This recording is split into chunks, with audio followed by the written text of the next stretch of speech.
కాలేదు. ఏంటమ్మా అన్న, చెట్టు అక్కడే ఉంటుంది కదలదు, నువ్వు కూడా అంతే, మమ్మల్ని ఎక్కడికి తీసుకెళ్ళలేదు, ఇంట్లో వస్తున్నావు. నిజంగా ఆ ఏజ్లో మా పాప అడిగినప్పుడు చెప్పినప్పుడు నాకు అది తెలియలేదు, తర్వాత తెలిసింది. ఆ రోజు ఎంత తను ఫీల్ అయితే ఆ మాట అంది అన్నది తర్వాత తెలిసింది. తర్వాత నేను దాన్ని రికాల్ చేసుకోలేకపోయాను. ఎందుకంటే ఇంటికి వచ్చేవారు, ట్యూషన్కి మా వారే తీసుకెళ్ళారు 10th వరకును. అంటే పిల్లలు కొంచెం భయం ఆటోలో పంపించడం, రిక్షాలో పంపించడం అని.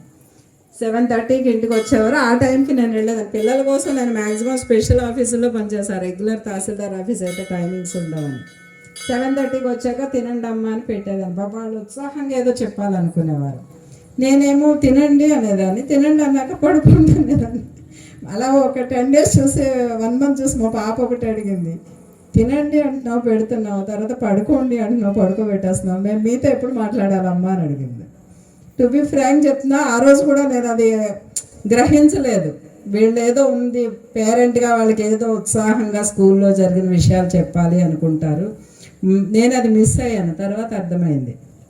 కాబట్టి పేరెంట్స్ అందరూ చెప్పేది ఏంటంటే, పిల్లలు ఏమన్నా స్కూల్ విషయాలు మీరు కనుక్కుంటూ ఉండండి. జనరల్గా టీనేజ్లో ఏమవుతుందంటే, పిల్లలు ఏదో చెప్పాలనుకుంటారు, మనం వాళ్ళకి సఫిషియంట్ ఫెసిలిటీస్ కల్పించడం కాదు, వాళ్ళ టైంలో సెకండరీ థాట్స్కి వెళ్లకుండా ఉండాలంటే చిన్నప్పటి నుంచి పిల్లలు చెప్పేది వినండి. స్కూల్లో ఏం జరుగుతుంది అన్నది కూడా తెలుసుకోండి.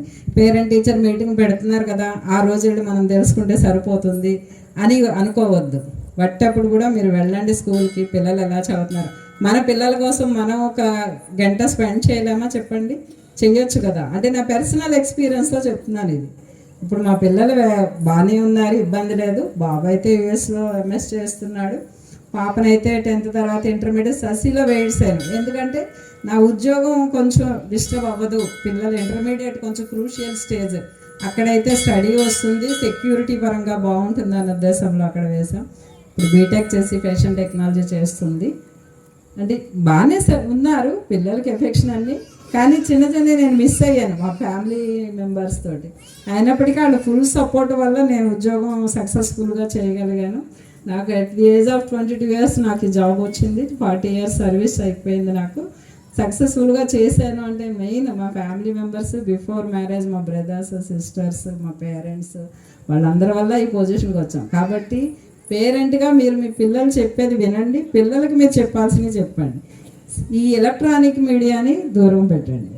సెల్ ఫోన్స్ ఇచ్చేస్తాం జనరల్గా పిల్లలకి, అందరం చేసే పని అది. సెల్ ఫోన్ ఉంటే చాలు, అయితే టీవీ పెట్టుకుంటాం. ప్రొద్దున నుంచి అలసిపోయామని టీవీ చూస్తాం, సీరియల్స్ చూస్తాం జనరల్గా. యాజ్ ఎ మదర్ వాళ్ళు వచ్చేటప్పటికి ఆ టీవీ ఆఫ్ చేయండి, వాళ్ళతో గడపండి. నా సిన్సియర్ రిక్వెస్ట్ అయితే పేరెంట్స్ అందరికీ ఇదే చెప్తున్నాను. నా జాబ్ విషయాలు అయితే నేను మాట్లాడను. Thank you all.